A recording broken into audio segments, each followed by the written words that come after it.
Welcome to USMLE Sarthi. We are committed to empowering IMGs. We're excited to guide you on your match journey. Don't forget to click subscribe and turn on notifications so you can get notified whenever we add new content. Also, follow us on Instagram and Twitter for the latest tips and tricks regarding everything USMLE. Now, let's dive into it. Good morning, good afternoon, everyone. We are here for our special session, all of you. So thank you for joining. Today, I'm joined by current Sarthi students. So all of them are going into the match this season 2025, applying in 24 September. And we are here to discuss some of the myths, some of the mistakes that all of them may have seen, all of them may have made, and how they are improving, what they are changing. So the idea is that all our attendees can see some of the things that may help them in the match. How this session is going to work, of course, you can ask questions on the chat. We'll go around the room. The panelists, our students, will introduce themselves. They will talk about their perspective, the issues, the challenges they have seen, mistakes that they may have seen or may have committed, and how they are improving in this season. And I'll stay till the end to answer other questions as well. I know some of our panelists may have to go early. But you can ask questions in the chat as well. With that, let's just dive in. And our first speaker is Sanjiya Arora. So Sanjiya, welcome. And why don't you introduce yourself and tell us a bit about what you have learned so far in the journey, what mistakes you've seen committed, and how are you trying to improve? Thank you so much. Hi everyone, I am Sanjiya Arora. I'm an international medical graduate from India. So briefly about my profile is I am an internal medicine applicant for this year. Unfortunately, I didn't match last season. So I'll be talking about myths and mistakes that I could have done, I did make, which could led to this journey like so far. So first of all, I'll be talking about program outreach, which was inefficient from my side. The major thing is that we have to stick with the timelines, like as we discussed in Sarthi also, and from the other applicants who previously matched, that we have to start it wisely from July itself. Like we can't delay that thing. And there's no rule for that, like when to do and how to do. We have to be very vocal about the communication, be it meeting in person, doing mails, or like sending any sort of communication that could be possible. So the program outreach was main deficiency in my application, which I felt. And the other part which I would like to talk about is LOR. So on the LOR part is that we feel that okay, I'll be done with taking LOR on time. They'll be uploaded on time. But believe me, it's really messy in the end. So what happened with me was that my like preceptor told, okay, LOR will be submitted. I was pretty sure that before application I'll be prepared with everything. But ERAS takes time. So, as it's also mentioned in the video of Sarthi, which I watched this year, that we have to be very sure, like what our preceptor is expecting from us to get a good, strong LOR, like within time, and not to get the generic one. So, before we start a rotation, we should be very open, like what is expected from us as an observer, what do they want, and when will be the process be happening. So what I would like to make sure this time that when I start my USCE at the start of every month, I'll talk to them, I'll be very open that this is expected and what is expected from me as an observer or an extern. And the last thing, like which I will need to focus on is research. So I have so many research papers, so many as in I have 7 to 8 papers. I had these earlier, like last year when I applied. But what I believe is that quality matters. Like input matters in research. Like we should be very actively be participant of the research. I did some sort of like participation, but it should really look on our CV. The program director should talk about the research. They can really sense the quality of research. So if they are talking about it, then we have done a sort of like active participation in that. Also, the interview preparation, which I felt was wrong from my side, is smart answers are very important. Like, honestly telling, I talked to a student who was also, like, fortunately a Sarthi student, that what made difference in your interview prep. So he was straight about it, that they told us in interview prep that what not to talk about it. And then there I felt that while I was interviewing a program, I was very open, like I was being outspoken about some of the things which I could have avoided. There has to be some smart answers, not just like, okay, this and that. Everything we like, they know, like, how are we speaking and what are we speaking, in what context we are speaking. So, what I would say is smart interview prep with honest answers, but smart one. That's important. Yeah, this has to be taken care of. Yeah, that's all. Thank you very much, Sanjiya. So yes, like you said, what to expect in an LOR or interview preparation or how to structure your research.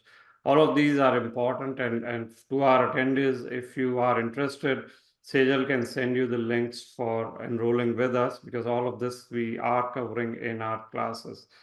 If you have questions for Sanjiya, put it in the chat, and if she can get to it, she will answer your question. So just start putting questions in the chat and we will get to it.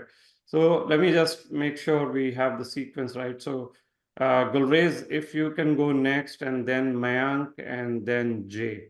So that way at least we can keep going. So Gulrez, over to you. Hi, thank you so much. My name is Gulrez. I'm also an old IMG, really old. I entered med school in 1998, and then from India, from Jain Medical College, Aligarh, and then and I had a different career. So after that, I did public health. I did an MPH, uh, and then did research on heat waves in India for a while. But then later on, over time, I realized that making a career in research, and then after moving to the US, I realized it's not easy. Grant opportunities are limited, and so on and so forth. So then I decided to get back into medicine. But my biggest regret about that process was I wasted a lot of time in that decision. So I should have taken my steps much earlier. I could have saved many years. And not just it wasted my time, it also wasted, I mean, obviously over time with family, you have family, children, and all of that, so they are also dependent on that decision and on the moves I was making. So in that sense, there is a lot of blame to go around. I haven't matched yet, so I'm not sure if this is a good time to look back, maybe. And another one is to keep one's always chin up. You should, there's no point living in the past, which is full of regrets, and because there's nothing you can really do about that. So the best part of that is to move on and think, and more importantly, work for a better future. So my advice would be to stop overthinking and start actually doing what needs to be done. I wasted a lot of time, when studying for my steps exam, in all this futile thinking. Oh, what if I pass? What if I fail? What if I don't match? I wasted so much time. That's my regret. And I could have been done with those exams, much earlier, years ago, if only had just time, at that time studied instead of, thinking and planning. Maybe this happens, and should I, this indecision, uncertainty, how about I continue my career in research, or should I, you know, do medicine or not medicine. So I think that was, this is, I'm sorry, some little heavy stuff, but yeah, that's it. Thank you so much. No, this is excellent for all of you who are either still debating USMLE versus NEET versus I don't know other countries. Procrastination never helps. Whatever your decision is, you need to move on and decide. So I think this is an excellent piece of advice, especially if also you're an older graduate. Then time becomes a lot more important, because as he said, the family, other considerations also come in. So excellent advice. Mayank, let's go to you next. Yeah. Hi, hello everyone. My name is Mayank Kanmani and I am from India. I did my medical school from Tbilisi, Georgia, and recent graduate. In my profile, I was very focused for my USMLE journey from very beginning. So before I graduated, I have done with my step one and step two. The mistakes I made was after I graduated because I was already doing my rotations, but I was very late in OET preparation, and that's how my ECFMG got very delayed till September, and I couldn't able to complete my step 3 before application. So my advice would be to continue your preparation for step 3, even if you have given step 2. So it will be very easy for you to study in 1 or 2 months and complete your step 3 before applications. And the other mistake I made was not having enough interview preparation, because the Sarthi panelists have told me to improve my English, but it was very difficult in the short term. So you try to improve your interview preparation, very beginning from July or August. So even if you have less number of interviews, you can get match in this cycle. So my advice would be to take your step 3 and focus on your interview preparation well in advance. Thank you, Mayank. Again, for those of you who are listening, interview preparation is not something that you can do overnight. So whether you are, just starting or planning, uh, a lot of us who come from countries in Southeast Asia or others, we don't really have interview experience. So this is not just 5 questions and cramming those answers. It is how you convey the fit to the program and to the specialty. So it's a conversation that you should all start getting used to. Before I move on, I do see a question, so I'll answer that. Program outreach. So program outreach, we have a lot of classes on program outreach if you're interested. But basically it is how do you, in the beginning of the season and continuing through the season, convey your interest to the program, convey that yes, you know enough about the program and you are very interested. Can be email, can be phone call, can be meeting them in conferences, can be through LinkedIn, can be, using all those AI tools and things like that. So program outreach is not just sending a cut and paste email. It's a very personalized, customized approach that you should use. All right, moving on, but keep coming the questions, keep putting in your questions, and we'll see how we can answer. So I think Jay, you are up next, and after Jay, maybe Kausar, you can go, and Archit, and then Achint, and then we can move on. So Jay. Right. Hey, I'm Jay. I'm a recent international medical graduate from India. First of all, I'd like to thank Pawan and the Sarthi team to allow us, fellow students, as well as those who are entering into the season, to be a part of this community, to be a part of this webinar. And I hope that you don't make the same mistakes that we made throughout our journey. So I did apply for last year for the match, but unfortunately I didn't match that season. So I'm reapplying it this year again into internal medicine. A few mistakes that I would like to review that I might have made and could have paid the price for it would be, the first is step 3. So students who are done with their step 1, step 2, who have good grades on the step 2, probably should be thinking about applying immediately, as most of them might get into the residencies, but students with average step 2 scores, absolutely recommend take step 3s.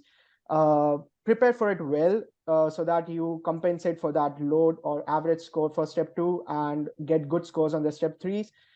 Definitely don't recommend procrastinating it just for the fear of the 2-day exam might be very difficult. I'll manage it in residency. I've had a lot of residents during my rotations say that just get done with it. If they have good step 2 scores, just pass it so that you can focus really well on your during your residency, especially during your intern year.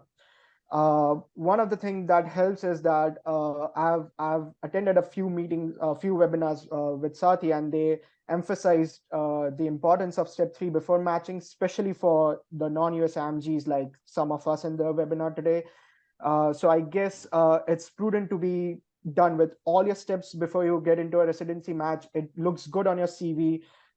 It helps you with the match, and also it could help you land a few interviews, if not with your step 3 scores, only with your step 2s. The other thing that I would like to talk about is research. So before I went into the match last year, there were I had a few students who matched in the 2020, the COVID era, who said that research wasn't that important. So I didn't focus much on research, although I had one publication at that point of time. I didn't think of it much. But as I got into rotations, as I got into clinical experience, they told me about the importance of research. But one thing that I would emphasize on is that please don't overdo it. Ultimately, we are going to be good physicians rather than research associates. So focus on patient care. That is the first thing that you should be focused on. Get research that is more clinical based rather than more biochemistry based research, which is what helps discussing an interview. So I've had questions asked about one of the research that I've gotten. So how do you think this, would you imply your research into daily life? So get as many clinical aspects of research as possible. But again, you are going to be physicians treating your patients, and you've got to be a better physician before being a researcher. So focus on your clinical experiences, focus on your rotations, get as much experience as possible, but again, also focus on a few research papers or a few research applications. And the last and the final thing that I'll talk about is interview prep. So I've had friends who had no interview prep and did really well on their interviews and matched the season. But I also had friends who had to tirelessly prepare for the interviews, get ready for it, prepare questions, prepare points for it before starting an interview. So as I said, like practice practice wouldn't affect your interview scores, but it would definitely help you get better in your interviews. It might be an easy task for some, but it might be the most difficult task for a few of us. I was the one of them who had it difficult to prepare for an interview, give an interview. But one piece of advice that I found really helpful is talk to your program directors. Talk casually to your program directors. Talk to them about their life. Talk to them life outside the hospital. That is how you get really comfortable with talking to your seniors, talking to residents. And definitely, I think it would help me with my interviews this season. The other thing that I would like to emphasize again about interview prep is something that I heard in one of the webinars from Sarthi during the match, is someone mentioned treat the interviews as a step 4. So prepare crucially and do all your preparations before going into an actual interview. Try taking a mock interview with someone you know, or someone who is fluent, again, someone who is fluent in English, someone who has been through it before in an interview preparation or in an interview, a residence interview. So that's all I have to say. And I hope all the best and best of luck for everyone who is applying this season. Thank you. Thank you. Thank you, Jay. Maybe you can take this question. Someone is asking, is applying before getting the ECFMG certification a good idea? So personally, I haven't had any experience or known anyone who applied without any CFMG certification.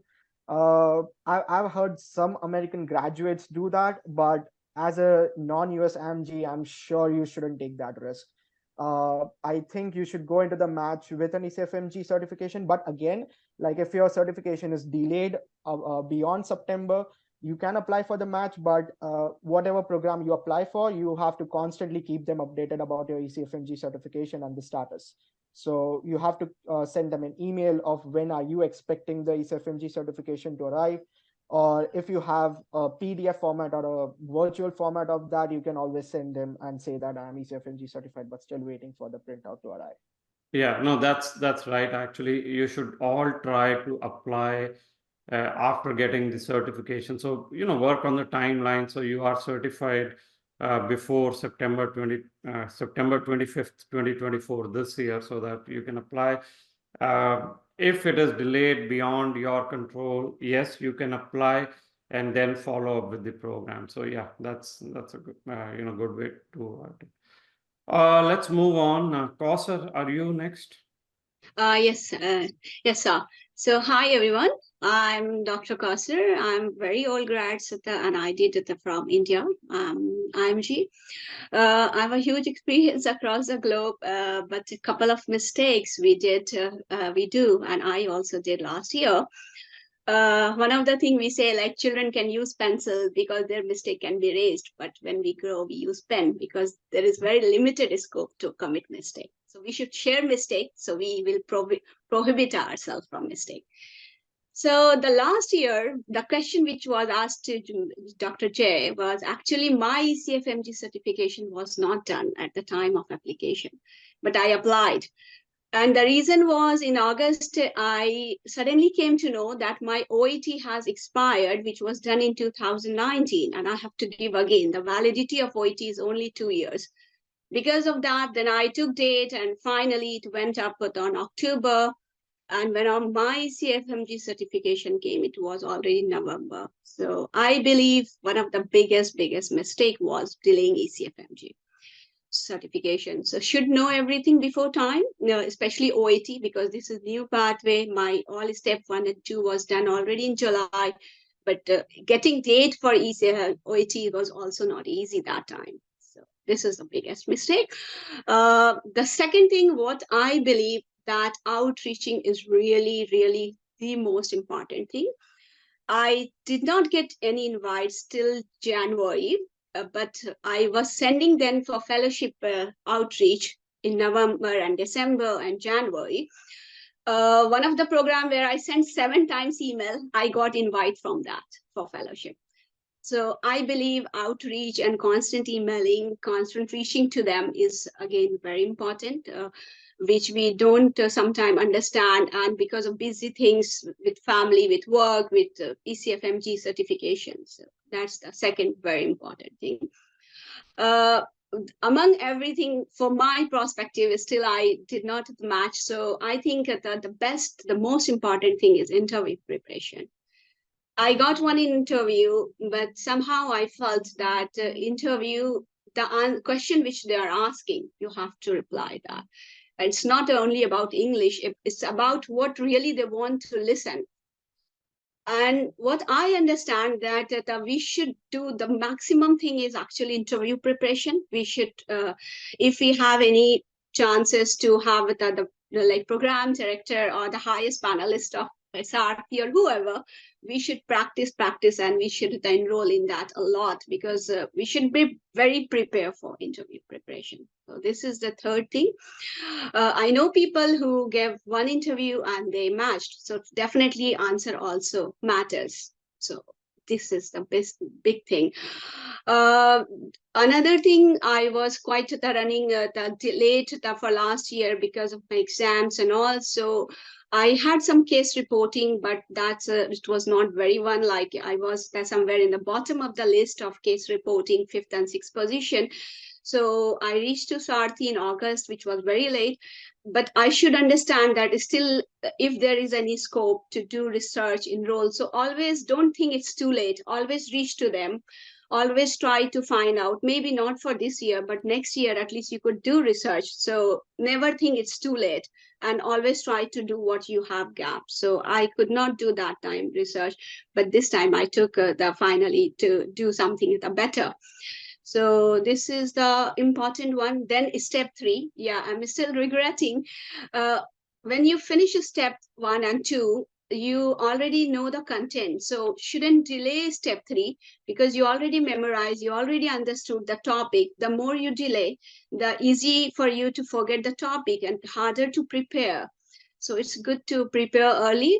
I started my preparation, but because I was not getting any invites, I was a bit disappointed. I was not concentrating. So think that even if you are not getting interview, at least you could do things which is really required for further interview. So don't be disappointed and be very focused. be motivated, and always gather your all energy to do things as early as possible. One more thing, I could not get chance also last year to do too many hands-on experience because I was working in UK full time with family things and all. So I came to US. I managed to do one rotation and one volunteer work. So I managed to do then tele rotation. But I believe even if you can manage in November or December or October, whenever. So don't think that this is September and if you can't do, you can't do, and then next year, no. You try to do everything whenever you feel you can do as early. So, and don't postpone for things that, oh, it's not getting done and now September already. So even if you can't manage because of some other reason, go for September, go for October, but should do. So these all mistakes, the huge list of mistake I did, and I hope that this year I'll be able to manage these things. Thank you very much, Kausar. Appreciate it. Very, very detailed explanation. And just as we move on, put questions in the chat. I will take them after the session because I don't want to stop the flow of the speaker. So keep putting the questions, and after the speakers are done, I will take these questions. Okay. So let's go to Archit and then Achint, and after that, maybe Bolin, you can go. So Archit, over to you. Thank you very much. Hello, everyone. My name is Archit. I'm a recent medical graduate. So I didn't match, and there are a lot of reasons for that. Whatever my fellow said, there were some of the reasons in my application as well. So my advice would be a CV and personal statement. Although I did get them reviewed, but it wasn't a lot. I got them reviewed for 1 or 2 persons. That's all. So I would suggest go to your seniors or take professional help, get your CV and personal statement reviewed. It's very important.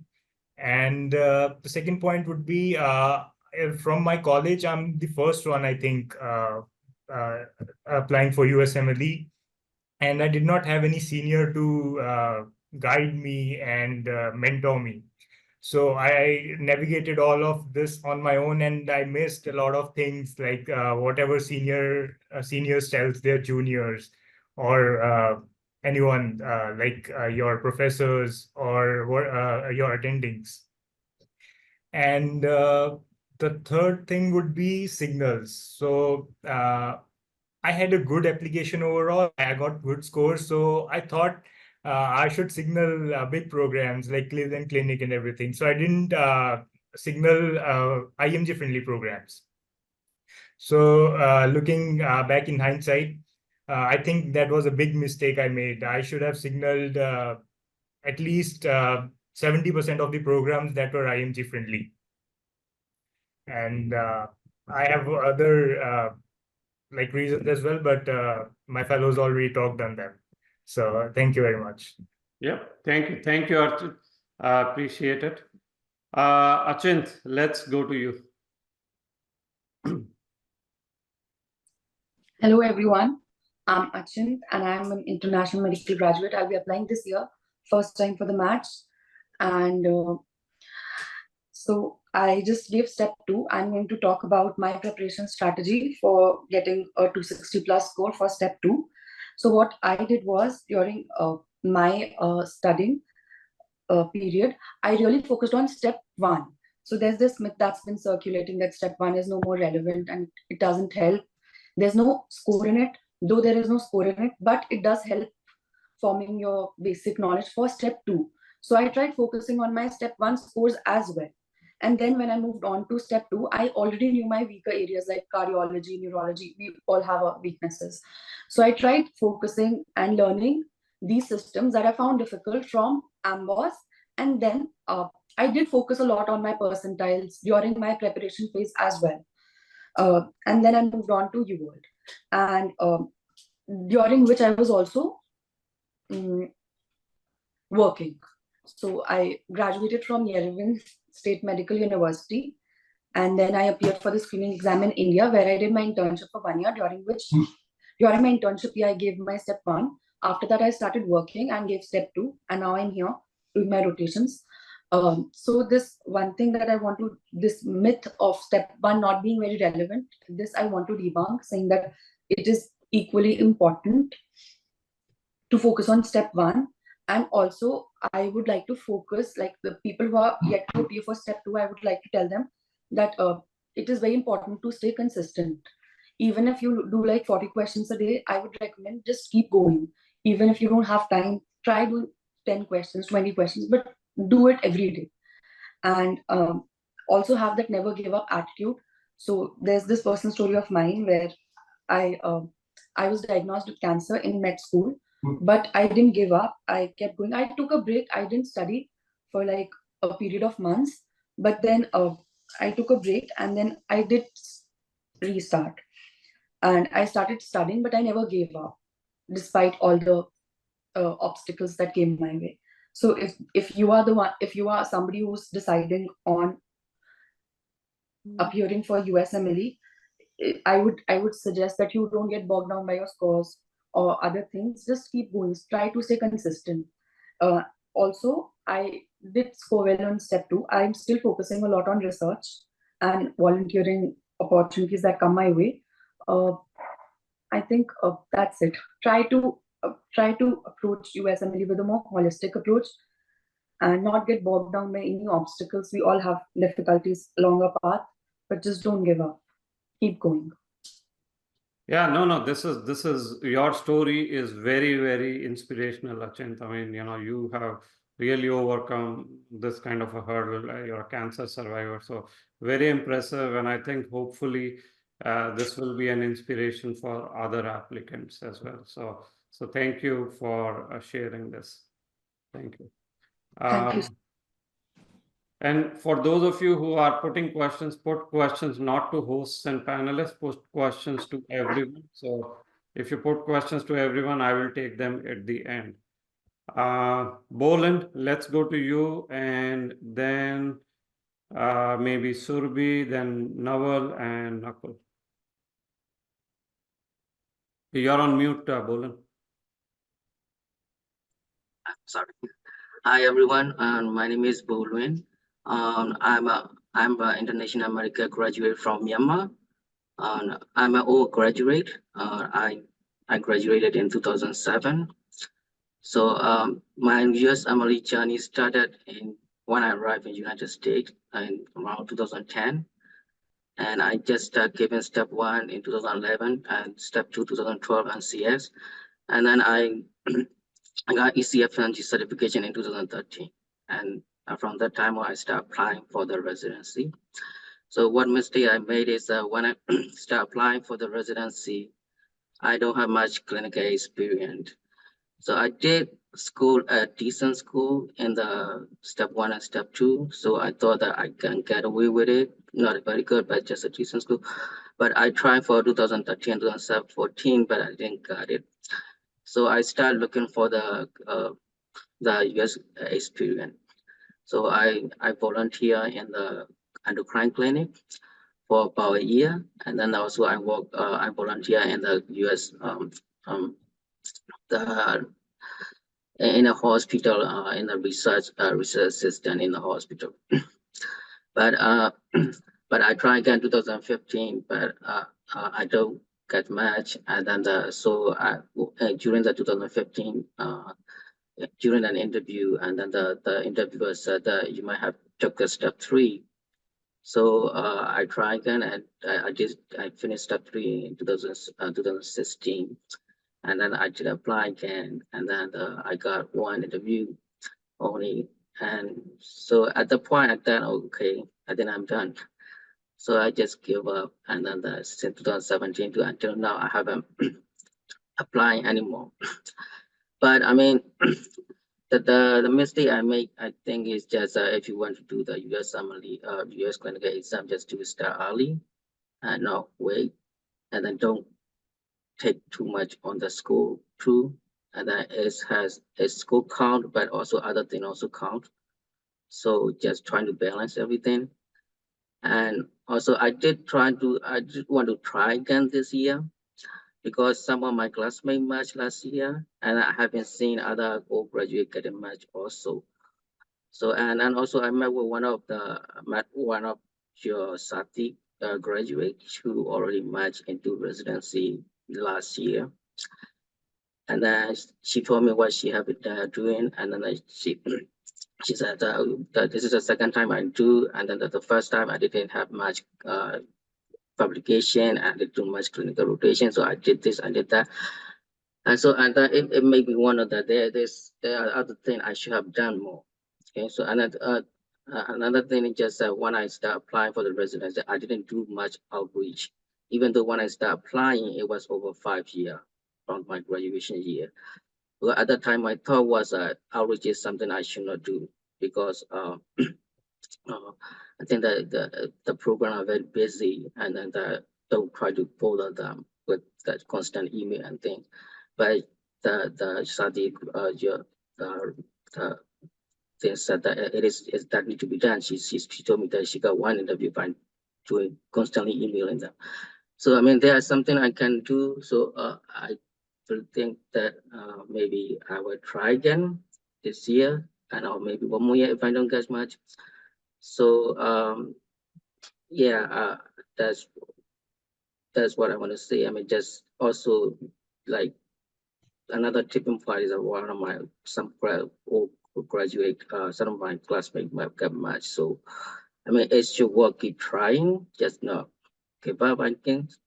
So yeah, that's what I want to say and what I learned from my previous application cycle. Yeah, no, thank you. Thank you very much, Bolin. So for those of you who are actually older YOGs, remember you can still match. We have had students with 20 plus year of YOGs match. It's all about, how do you get back in the game, whether it is continuous clinical experiences from your job, maybe as an MA, maybe as a nurse practitioner, continuous clinical experience is a must. And then you got to maybe some research, but outreach, and like Bolin said, is also very, very important. And there are conferences, etc., that we can talk about after the panelists are done, and I can answer in detail. But thank you, Bolin. Let's go to you, Surbhi, and then we go to Nawal and then Nakul. Good afternoon, everyone. I am Dr. Surbhi Dadwal, a medical graduate from India. I'm sharing my experiences and common mistakes that could be avoided in this USMLE journey, and that would help you to improve your chances of success. So the first thing that's important is proper time management. Proper time management and setting proper timelines is very important for your USMLE exam preparation, for applying to your match, be it your CV, your personal statement, or your interview preparation. Without proper time management, you may not be able to stay organized and stay on track, and may not be able to manage things in an efficient way. So according to me, time management is very important. The next thing which I think is important is setting goals and targets. Setting a particular set of goals and targets and having its clear picture is very important. You can set your particular targets and work towards it. And then after achieving it, you can move on to your next target. So this way you will be dealing with one thing at a time, which will help you to channelize your energies. And then obviously that would enhance your efficiency and would help you to achieve your goals in a better way and would also motivate you to keep moving forward. The next thing, I think a common mistake which is made by all of us is neglecting the importance of networking. Networking is very crucial, and you should start networking and establishing contacts early in your journey using various social media platforms. That could be various Facebook groups or Instagram or LinkedIn. Networking is very important because it gives you a chance to explore the various opportunities, and it would help you to grow and interact with people who are either on the same journey as you or those who have already successfully completed this journey. So this will give you a better perspective and understanding of the entire process. So I think networking is very crucial and you should start it as soon as possible in your journey. The next thing would be not having a mentor. Like having a mentor is also very important. because constructive criticism would help you to grow and deal with your problems very efficiently. And it would also be good for your better decision-making capacity. So I think having a mentor would also be very important. Also, having a study partner is important because USMLE journey is very tedious. And then obviously you would want to have someone who would keep you motivated, would keep you on track. And this way you can keep moving forward and not give up in between, because USMLE journey is a tedious one, and you need to have someone to be with you and not stay alone in this entire process. The second thing I think a mistake that I think many IMGs make is not asking for help. We do not seek for help because of hesitation, but that should not be there. At any point in your USMLE journey, when you feel overwhelmed or you are in doubt, you should always seek for help. That would help you to navigate through the journey comfortably as well as efficiently without making you feel exhausted. So I think asking for help is very important. And also, like the next thing, which would be that you should start applying and reaching out to people, universities, clinics, establish contacts early in your USMLE journey to gain clinical experience. That's as important as your steps, because when you would gain clinical experience, that will obviously give you a direct insight of the US work environment. But then that would also open the door to multiple opportunities, and it would also help you to enhance your network and obviously improve your profile by getting a good letter of recommendation. So I think you should start working on getting clinical experience early in your journey, in addition to focusing on your steps. I think also because USMLE is a long journey, so consistency is very important. And staying consistent from the very beginning would make you make you feel like less burdened and less exhausted. Would also give you that confidence and would help you to achieve your goals. The last thing would be maintaining proper work-life balance. It's very important to maintain a balance between your professional life and your personal life, because that will help you to maintain your productivity and would make you efficiently deal with problems without getting overwhelmed. So these were some of the few lessons, the few mistakes which I think I made in this journey. Yeah, that's it. No, very, Thank very you. comprehensive. Yeah, thank you very much, Surbhi. This is very comprehensive. Thank you for your. Thank you. Thank you. Nawal, let's go to you. Hello, everybody. My name is Nawal. First of all, thank you very much for this opportunity. My journey is a little bit different than everybody else. I graduated from Caribbean University, but this is my kind of second career. Before that, I was in the field of chemistry. So I also make a mistake like everybody. Yeah, but main mistake I made that I rushed for exam to save a year during my journey, that so I can apply that year, then I get a low score, and now I'm regretting that. I should have waited. So that's the main advice I can give. I know that we want to apply as soon as possible, but people who are just starting or something, the main advice I can give is especially for the exams, that don't rush, even if you have to wait couple months and if you're not able to apply the same year, because score matters, especially getting interviews. After interview, it's mostly interview process. Second mistake, if I have to say, that once you have any red flag, like I have now low score, then it's better to get guidance with somebody like Sarthi, which I did last year, and even I had only one sitting with Pawan sir. I'm realizing that this is the best decision I made this year. So once you have any red flag on your guidance from somebody who is working every day with this field and dealing with the people who have some red flags and how to deal with that, it will definitely will help. But rest everything, I think Dr. Surbhi have everything summarized, that networking, work-life balance, everything is important.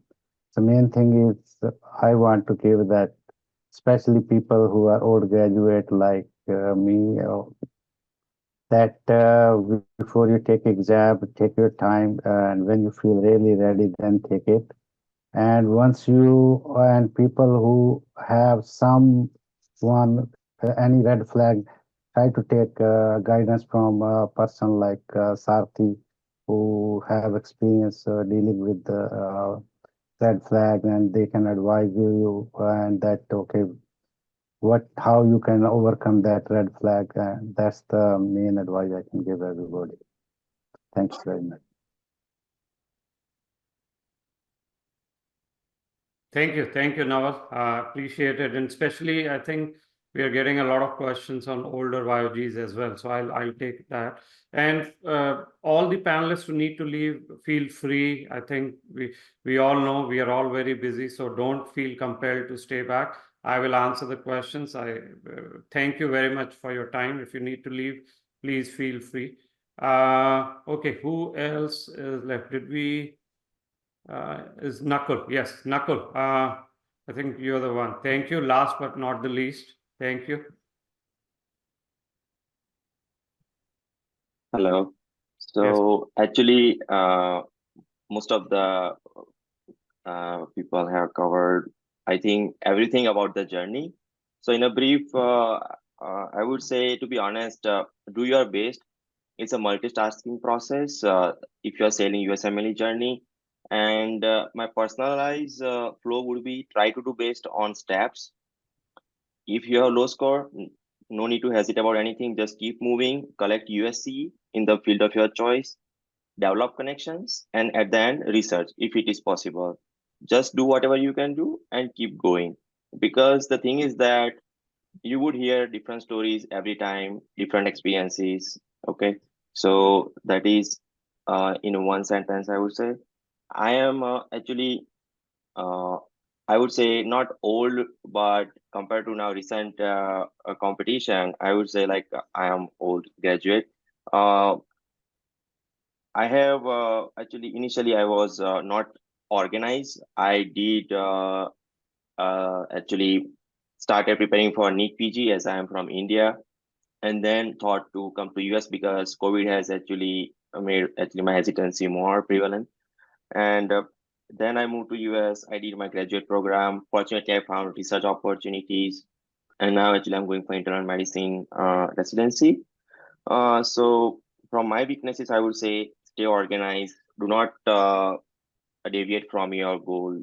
Even if you're finding it like okay, you need to pause for a while or something is not coming the way you have planned. Just try to connect with other people who have sailed the journey, like seniors or USMLE Sarthi like institute, so that you can have other possible solutions, so that you wouldn't feel alone and like you wouldn't actually think to give up, because that is the one thing that I have seen, like people give up at a certain point. So basically, I would say try to find the resources. Another thing, we are not used to use internet so much for, like in India, you just prepare for the exam and just go on. Here you use your Google. Google is the best teacher when you have any question, like for email address, for any other information. So try to use internet the best way you can. This is actually journal ways or general approaches that I would just recommend. Well, thank you very much, Nakul. And by the way, I did see a lot of questions, so I don't want to hold back the panelists. Thank you all. I will take the questions now, and it may take me a while. So if you need to leave, everyone, the panelists, you can leave because there are questions, and I think I'll be here for a while. So thank you, panelists, and all of you for spending time. Give me a couple of minutes, and I'll start taking the questions. But again, thank you, Kausar, Mayank, Bolin, Nakul, Nawal, Achint, Archit, Surbhi, Dr. J, and Gulrez, all of you. Thank you for your time. I appreciate it. See you in the next class.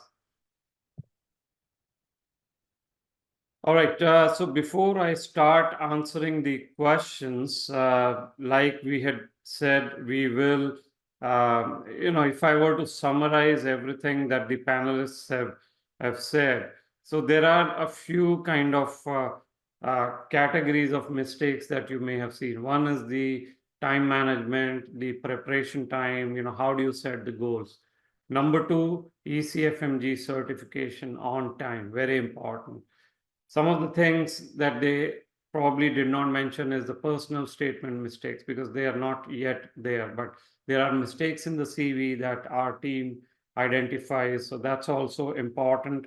Mistakes in the ERA CV, I think Archit did speak about signaling, but what are some of the other mistakes? And we go over it in our classes as well. But PS and CV mistakes are very, very critical. And if you don't catch it, it can be a disaster. Mistakes around USE, I think all of them spoke about lack of USE or not doing enough or not doing it on time. Research has become very important. So, in terms of not having enough research, not having relevant research, that kind of thing, I think they all spoke about. So it is important. Program research, program outreach, another mistake that the speakers pointed out, very, very important, right? And while I will answer a couple of questions around it, if you need more details, Sejal can send you links to our classes, and especially if you're interested in research as well. So all those things we can let you enroll in. Giving up too early. So I think Bolin and some of the others spoke about the persistence, sustained effort is important. I think Achint also spoke about it. Not giving up or, is the key here. Not everyone will match in the first season. Given your profile, given some of the mistakes, there may be times that you have to go into the next season. So, that is important as well. Step 3, they spoke about step 3, importance of step 3. Older YOGs, people with red flags, lower scores, step 3 is important. Some of the other things they spoke about, interview preparation.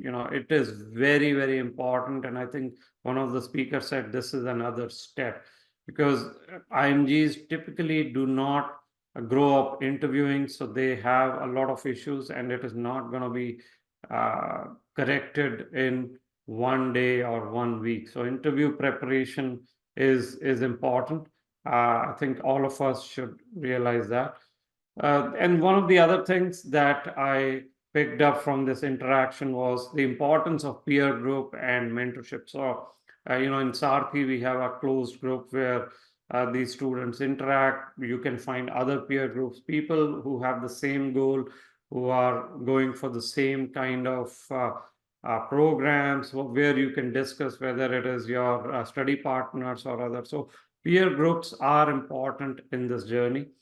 Get into a peer group. Mentorship is important, whether it is your senior, whether it is some attending, whether it is Sarthi.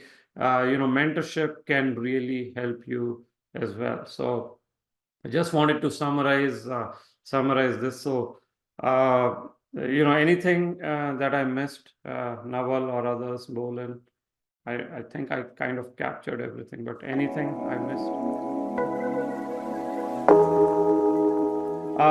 All right, so I am now going to get to every question. So again, Nawal, Achint, Gulrez, if you want to leave, feel free, because I'll be here for a while. You don't have to stay back. But again, thank you very much. I appreciate all of your time. Thank you. Thank you very much. Thank you. All right, so I'm going to go from the top and see what questions I get. And meanwhile, of course, Sejal is there. She will continue to be here. If you have questions about our research plan, match plan, she can answer. By the way, I did forget, for those of you who are still there, Sejal is offering discounts on our platinum, gold, bronze plan. So I think the idea is, if you join by 25th of this month, then you can get discounts on our plans. So today is 23rd. So if you join by Tuesday, I think platinum is 100 off, gold is 75, 50 on bronze. Sejal, get in touch with her and she can give you all the detail. Okay, now let me take the question. Sorry about that. Program outreach. Can you explain in detail? So like I've already said, program outreach is a series of things you do from now till the end of the match. For example, if you're applying to FM, it's not only just emailing, it is also in FM, there's a conference called AAFP, American Association of Family Practitioners. If you plan to go there, network with the program director, network with the chief resident. So outreach and networking is very, very important. Okay, so that's that. A low or average step 2 CK scores for IM. So if the first thing is go to the NRMP published data, you will see the visa seeking IMG for IM, I think a 240 or 238 is the average. Below that can be considered a low score. It's not that you cannot match, but a 240 plus is a good score for IM. Other question. Can I take step 3 by December after applying for application? You can take step 3 after December. I don't think there is any rule that says you cannot. But remember, the number of interviews you get, step 3, if you take early, that number can increase. So if you take it by December, by the time the results come out, all programs would have sent out their interviews. It will not help you increase the number of interviews. It may help you increase your rank order list when the program is ranking you. So they may rank you higher. We already answered the question on ECFMG certification, so I'll not go for that. People who are trying to match into surgery. So that is a good question. Surgery, most of you will not be able to match in categorical surgery program. You should try to go through the prelim surgery and then the advanced surgery. Prelim programs are generally easier, I would say. High scores and US research will always help. So again, if you need help in research, get in touch with Sejal. Sejal can send you the links for our research. But surgery, if you want to match into a categorical program, US full-time research mostly and home country residency does help. What else? Let's see. Are there older IMGs who are matched into OBGYN residency without any USC? Unfortunately, that is very hard. We've had OBGYN matches.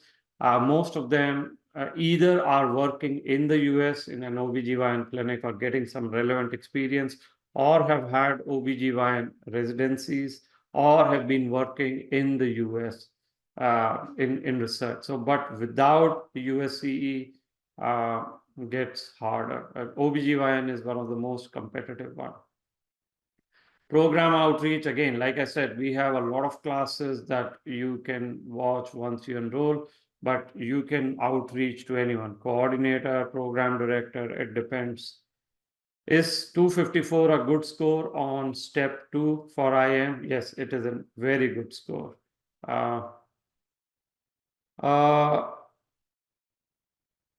I am applying for step 2 or I'm taking step 2 next month. Pathways have been approved. Should I apply for this season or not? I think if you're taking CK next month, you still have a shot. I don't know if you've done USCE. If not, you should apply definitely. Even if it's late application, you may get some interviews depending on the score. Does old USCE count as valid? It is of course valid. You can put it in your ERAS CV. But we don't recommend older LOR. So LOR should be more recent, as in the experiences should be more recent. Does the type of letterhead for LOR matter? Yes, it does matter. There is a hierarchy. So university letterhead, hospital letterhead, even if you have done in the clinic, residency hospital, those kind of letterhead, and then a clinic letterhead. Avoid clinic letterhead at all costs if you are going into the match this season and if you have only 3 LORs. Please tell me how to approach the research part. So the research, we have courses that you can look at. It's a big explanation. As long as you submit for publication before September 25th, you should be fine. Should we prioritize outreaching the programs where we have done our rotations or focus on where we want our residency? So see, remember, outreach is not only to 10 programs or 15 programs, right? If you have done rotations, obviously focus on those programs. If you applied last year, focus on the programs where you got the interviews, but focus on a broad number of programs. What else? Surgery, I already spoke. Step 3, before residency. So again, step 3, you can take before you start your residency. You can take it now. You can take it in December. It depends on the profile. If you have set up a free profile review, we can talk about that then. Volunteering opportunities in the US that will help improve my application. So volunteering is giving back to the community. I don't think it matters whether you do it in US or your home country. It is just, they want to see that you can give back, you have empathy, you can spend time with the community. If you're working, say, for Doctors Without Borders or Red Cross, some of those things, you've organized camps, addiction, de-addiction camps, etc. All that is very good. What else? And yes, Sejal has posted the videos on some of the older YOGs, so take a look at that. Radiology resident in Pakistan, should I apply for diagnostic or IMG friendly specialties? I think it'll depend on your score, depend on the USC, but yes, diagnostic is open relatively more than interventional radiology, and most students do apply to diagnostic and IM. Working as a gynecologist I'm a gynecologist working as an assistant professor in a government medical college in India. Moved to US last year. Yes, they will consider Indian experience, but I think you really need to start getting US experience. You don't need certificate for volunteering. That's not what they look for. They will look for on how you answer such questions.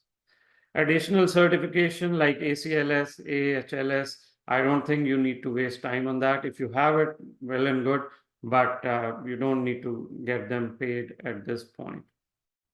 Neurology is becoming very competitive. So there is a question on neurology. So neurology specific research is becoming very important. Remember, neurology has only 870 spots. So, the pie is less and you can really be in a very competitive pool. How many personal statements do you need if you apply to IM? So most people will use one personal statement, maybe two. University programs, community programs. I don't think you can customize for 200 programs in IM. So I don't think you should, personalization at some level is okay, but not too much. Is step 3 necessary for older graduates to match? The answer is yes. If you are an older graduate, think about step 3. How to cover or address low scores? I don't know what other parts of your profile are, so set a profile review and we can answer that. I think I answered most of the questions. If anything is left, get in touch with us. Sejal can put her details. You can get in touch. We will answer these questions later on as well, and we'll make this video available. All right, thank you again, panelists. I appreciate it. I will be here. You can grab the links and then get in touch with us if you have any questions. Thank you, and have a good rest of the weekend. Thank you so much for watching. We hope that video provided valuable insights for your journey. Don't forget to subscribe to our YouTube channel and follow us on Instagram and Twitter. And check out our website for details on how we can guide you to a successful match.